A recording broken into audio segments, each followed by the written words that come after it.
안녕하세요. 오늘 저희가 함께 살펴볼 자료들은 XRP 레저, 그러니까 XRPL의 아주 초기 역사로 거슬러 올라갑니다. 여기서 좀 흥미로운 사건이 있었죠. 바로 초창기 레저 기록, 대략 한 3만 2천 개 정도가 그냥 사라져버린 이야기인데요. 이게 블록체인 하면 딱 떠오르는 그 불변성이라는 원칙에 대해서 다시 한번 생각해보게 만드는 그런 사건인 것 같아요. 네, 맞습니다. 보통 블록체인 기술하면 모든 거래 기록들이 암호학적으로 막 연결돼서 절대 바꿀 수 없다. 이런 이상적인 모습을 떠올리시잖아요. 그렇죠. 그게 핵심이니까요. 근데 이 XRPL의 사례를 보면 그런 이상적인 개념하고 또 실제 기술을 운영할 때 부딪히는 어떤 복잡한 현실? 그런 걸 좀 보여주는 것 같아요. 왜 이 사건이 중요하고 이게 또 블록체인 전반에 시사하는 바가 뭔지 한번 좀 깊게 들어가 보시죠. 좋습니다. 그럼 바로 시작해 볼까요? 정확히 어떤 기록이 사라진 건가요? 그리고 왜 이게 영영 복구가 안 된다는 건지. 네, 그게 사실은 개별 거래 하나하나의 기록이라기보다는요. 레저 번호 1번부터 시작해서 32,569번까지 이 구간의 레저 헤더들이 사라진 겁니다. 레저 헤더요. 그게 그렇게 중요한 건가요? 네, 중요하죠. 이 헤더 안에 뭐가 있냐면 바로 이전 레저랑 다음 레저를 연결해주는 암호학적인 연결고리, 그러니까 해시값이 들어있거든요. 아, 연결고리. 네, 이 고리가 없다는 건 결국 그 기간 동안에 있었던 거래들 한 534건 정도 되는데 이걸 암호학적으로 이게 진짜 맞는지 검증하거나 또 어떤 순서로 일어났는지 정확하게 배열하는 게 불가능해졌다는 뜻이에요. 아하, 사실상 그 원장 전체의 연속성에 좀 구멍이 뻥 뚫린 셈이죠. 그래서 이 데이터는 영구적으로 복구가 불가능하다 이렇게 간주되는 거고요. 그렇군요. 그 중요한 연결고리가 사라졌다니. 근데 애초에 왜 이런 일이 벌어진 걸까요? 그냥 단순 버그였나요? 아니면 다른 이유가 있었는지. 리플 CTO인 데이비드 쇼워츠가 설명을 했는데요. 이게 좀 여러 요인이 복합적으로 작용한 결과라고 해요. 복합적이요? 네. 일단 첫 번째는 초기 서버 소프트웨어 자체에 좀 문제가 있었어요. 레저 헤더를 제대로 안정적으로 저장하지 못하는 그런 버그가 있었고요. 아, 버그가 있었군요. 그리고 또 당시 개발 환경이 뭐랄까 좀 혼란스러웠다고 해야 하나요? 안정적인 단일 시스템이 아니라 여러 버전의 테스트용 레저 스트림들이 막 동시에 운영되고 있었거든요. 네네. 근데 하필이면 그중에서 이제 최종 메인 체인이 될 예정이었던 그 스트림에서 데이터 손실이 딱 발생한 거죠. 아이고, 하필 거기서. 네, 그리고 또 시간이 지나면서 데이터 포맷 같은 게 계속 바뀌잖아요. 아, 그렇죠. 업데이트하면서. 네, 그러면서 이제 오래된 데이터를 읽을 수 없게 되니까 개발팀에서 아 이거 뭐 나중에 필요 없겠지 이렇게 판단하고 일부 데이터를 그냥 폐기해버린 경우도 있었다고 하고요. 아, 일부러 폐기하기도 했군요. 그렇죠. 뭐랄까 좀 속도랑 반복 개발을 우선시하는 그런 초기 개발 문화 속에서 일어난 일종의 미스햅, 해프닝 이렇게 보는 게 좀 더 맞을 것 같아요. 흥미롭네요. 아니 근데 메인 체인이 될 수도 있었던 스트림에서 데이터가 손실됐는데 그걸 알면서도 그냥 계속 진행하기로 결정했다는 거잖아요. 네. 그 이유가 뭘까요? 방시로서는 최선이었을지 몰라도 지금 생각하면 조금 이해하기 어려운데요?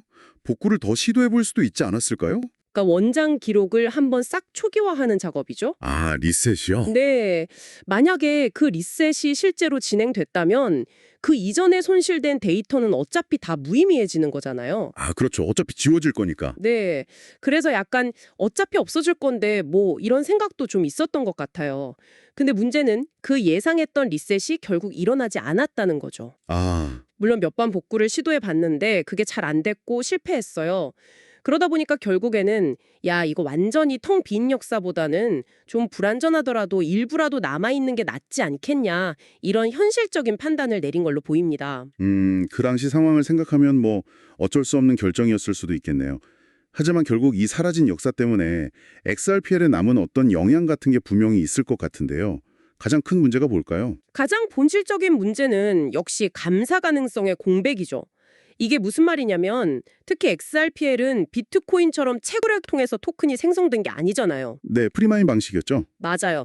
네트워크 시작 전에 개발 주체가 1,000억 개의 XRP 토큰을 미리 발행하는 프리마인 방식을 썼는데 바로 이 초기의 토큰을 어떻게 분배했는지 이 중요한 기록 중 일부가 하필이면 데이터가 사라진 그 기간 동안에 일어났다는 거예요. 아, 그 시점에 네, 결과적으로 보면 외부에서는 XRPL이 맨 처음에 어떻게 시작됐는지 그 가장 첫 시작점의 상태를 완벽하게 검증할 방법이 없어진 셈이죠. 검증이 안 된다. 그렇죠. 사용자는 그냥 창립자들이 이때 이랬습니다 하고 제공하는 정보를 믿을 수밖에 없는 상황이 된 거예요.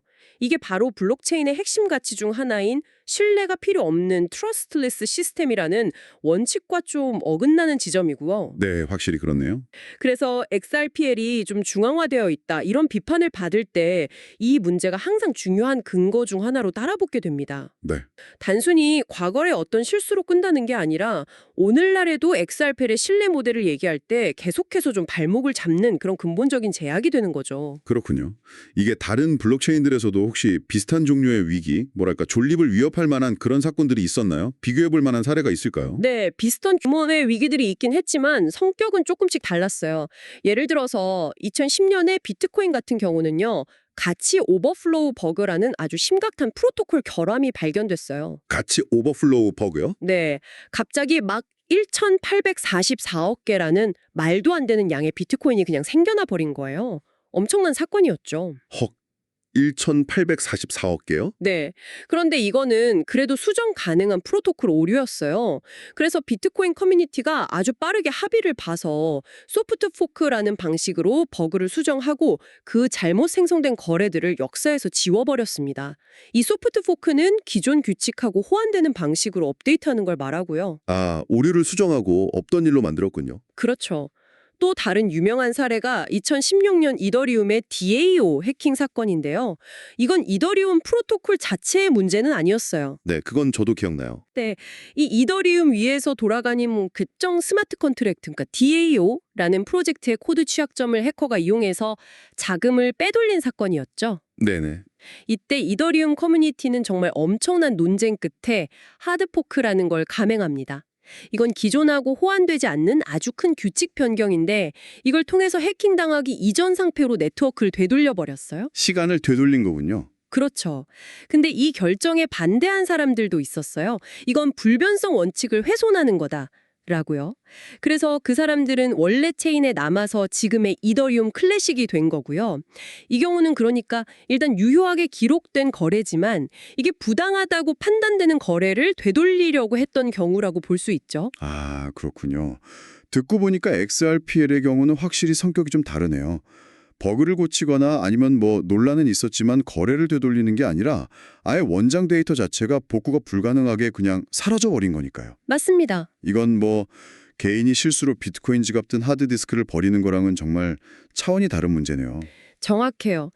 개인의 자산 손실은 물론 너무 안타까운 일이지만 그게 원장 자체의 어떤 무결성이나 기록을 해치는 건 아니잖아요. 네. 근데 XRPL의 경우는 모든 참여자가 함께 공유하고 봐야 하는 그 역사 기록의 일부가 영구적으로 사라진 거니까 이건 시스템의 아주 근본적인 신뢰성에 대한 질문을 던질 수밖에 없는 거죠. 결국 이런 사건들이 우리에게 말해주는 건 뭘까요? 블록체인도 뭐 완벽하진 않다 이런 걸까요? 절대 불변이라는 그 블록체인의 이상적인 개념이 있잖아요. 그게 실제 현실 세계에서는 기술적인 어떤 한계나 또 사람의 실수 그리고 때로는 정말 예기치 못한 위기 상황 앞에서 어떻게 적용될 수 있는지 또 때로는 어떻게 타협될 수 있는지를 보여주는 그런 사례들이라고 생각해요. 네. 이상과 현실의 차이군요. 그쵸. 어떤 위기가 발생했을 때 거기에 개입해서 수정을 할 것인가 아니면 그냥 일어난 현실을 받아들일 것인가. 이 결정은 사실 그 문제의 성격이 어떤지, 기술적으로 해결이 가능한지, 그리고 가장 중요하게는 커뮤니티가 어떻게 합의하는지 이런 여러 요소들을 다 고려해서 내리는 복잡한 트레이드오프의 결과인 거죠. 네네. XRPL의 경우는 사실상 데이터 복구가 불가능했기 때문에 다른 선택지가 별로 없었어요. 그냥 현실을 수용하는 것 외에는요. 어떻게 보면 좀 아이러니하게도 이런 초기에 아찔했던 사건들이 오히려 블록체인 기술 전체를 더 단단하게 만들어주는 그런 밑거름이 된 것 같다는 생각도 드네요. 맞습니다. 그 해당 프로젝트에게는 정말 뼈아픈 경험이었겠지만 이런 사례들이 하나둘 쌓이면서 업계 전체로 보면 위기 상황에 어떻게 대처해야 하는지 다양한 방법과 선례들을 배우게 된 거죠. 그 이상적인 원칙과 아주 현실적인 문제 해결 사이에서 어떻게 미묘한 균형점을 찾아가는지 그 과정을 정말 생생하게 보여주는 역사적인 교훈이라고 할 수 있겠습니다. 네, 오늘 XRPL의 그 사라진 레저 이야기를 통해서 블록체인의 어떤 빛나는 이상, 그리고 또 그 이면에 있는 복잡한 현실을 같이 들여다본 것 같습니다. 마지막으로 이런 질문을 한번 던져보고 싶네요. 탈중앙화된 시스템의 장기적인 신뢰와 정당성을 확보하는 데 있어서요. 완벽하게 증명 가능한 최초의 역사, 이게 더 중요할까요? 아니면 설령 초기에 오류가 좀 있었더라도 현재 투명하고 안정적으로 운영되고 있는 기능과 거버넌스, 이게 더 중요할까요? 한 번쯤 깊이 생각해 볼 만한 질문인 것 같습니다.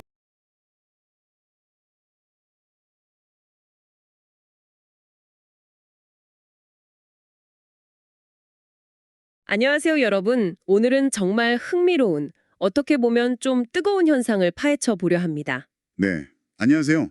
요즘 기업들이 뭐 사업 확장이나 직원 고용 이런 거 대신에요.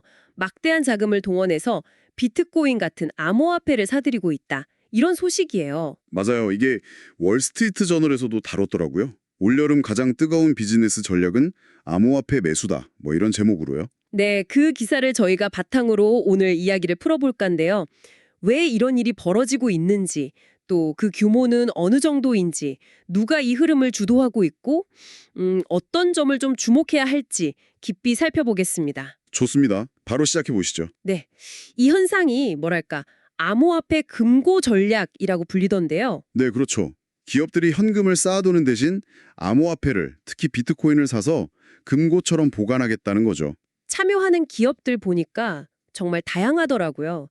일본의 호텔 체인, 프랑스 반도체 회사, 심지어 플로리다의 장난감 회사까지요. 네, 맞아요. 특정 산업에 국한된 게 아니라 아주 광범위하게 나타나고 있는 현상입니다. 근데 그 규모가 정말 상상을 초월해요.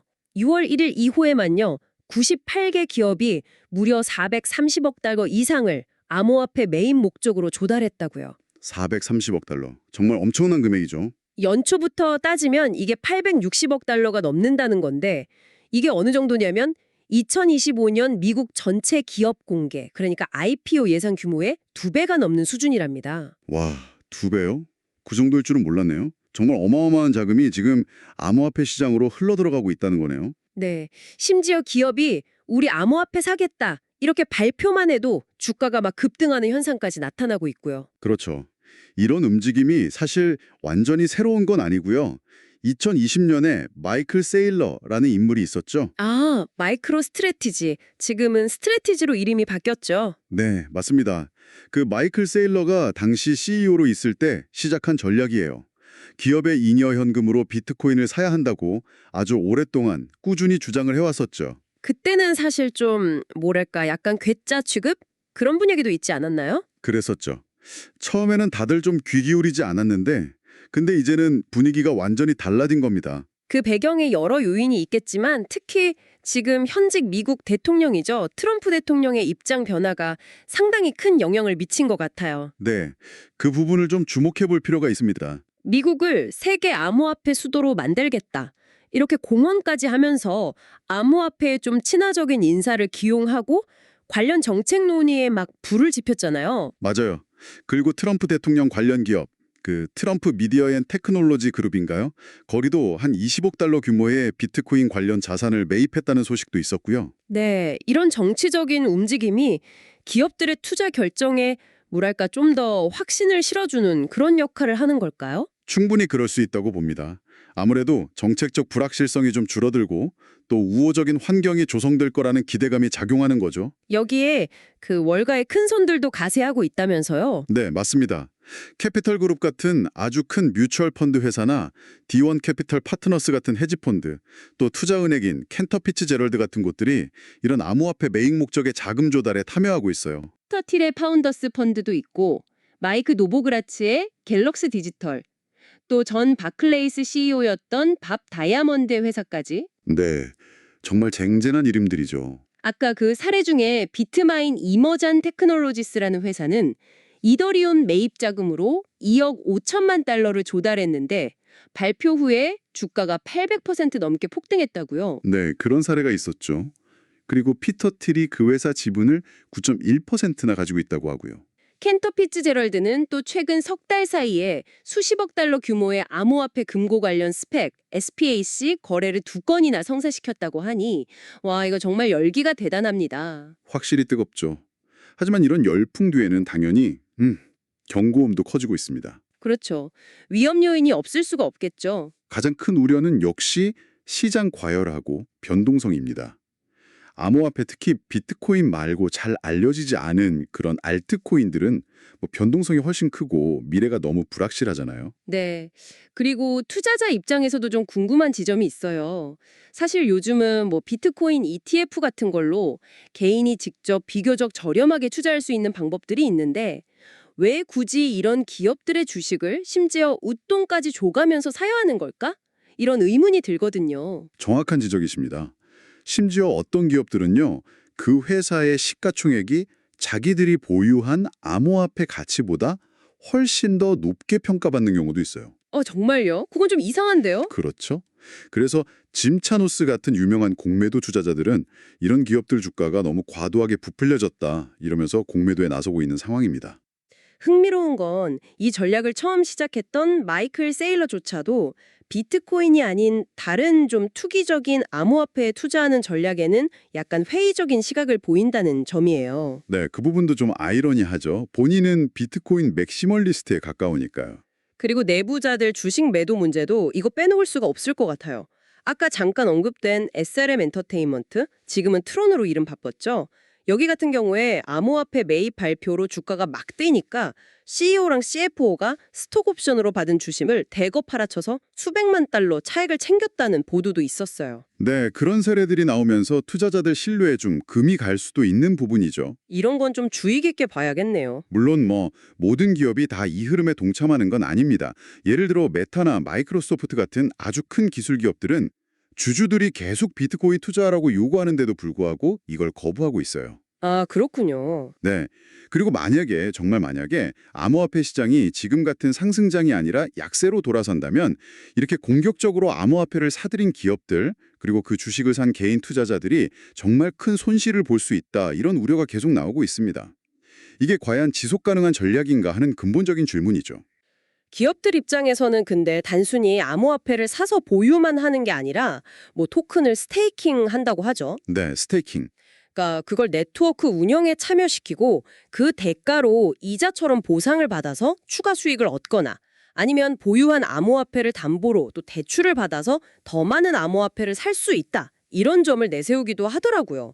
ETF랑 좀 다르다. 이런 논리인 것 같아요. 네, 그런 전략들을 이야기하는데요. 하지만 그게 항상 성공하는 건 아닙니다. 아까 주가 급등 사례도 말씀드렸지만 반대로 발표 직후에 주가가 폭등했다가 다시 막 급락하는 그런 롤러코스터 같은 장세를 보이는 경우도 많아요. 아, 그런가요? 네, 텍사스의 볼콘이라는 회사나 프랑스의 시퀀스 커뮤니케이션스 같은 회사들 주가가 대표적인 예입니다. 그만큼 변동성이 극심하다는 현실을 보여주는 거죠. 그렇군요. 자, 그럼 정리를 좀 해보겠습니다. 현재 기업들의 암호화폐 매입 열풍, 이건 마이클 세일러가 시작한 어떤 선구적인 전략에다가 트럼프 행정부의 우호적인 정책 신호, 그리고 월가 큰손들의 참여까지 맞물리면서 나타난 현상으로 볼 수 있겠습니다. 네, 그렇게 요약할 수 있겠네요. 하지만 동시에 이게 극심한 변동성이라든지 또 투기적 성격에 대한 우려, 내부자 매도 같은 문제들, 이런 상당한 위험 요인과 회의론도 분명히 존재한다는 거고요. 맞습니다. 이게 과거 팬데믹 때 불었던 스펙 열풍하고 비교되기도 하는데요. 그때도 정말 뜨거웠다가 확 식었잖아요. 네, 그랬죠. 그래서 여러분 한번 생각해 보시면 좋겠습니다. 만약에 이 암호화폐 시장의 분위기가 지금과는 확연히 달라진다면 이 암호화폐 금고 전략을 택한 기업들과 또 여기에 투자한 분들은 어떤 상황에 놓이게 될까요? 이게 정말 새로운 시대의 지속 가능한 혁신 전략일지 아니면 그냥 풍부한 유동성과 과도한 기대감이 만들어낸 또 다른 투기적 거품일지 앞으로의 흐름을 잘 지켜보면서 각자 판단해 볼 중요한 질문인 것 같습니다.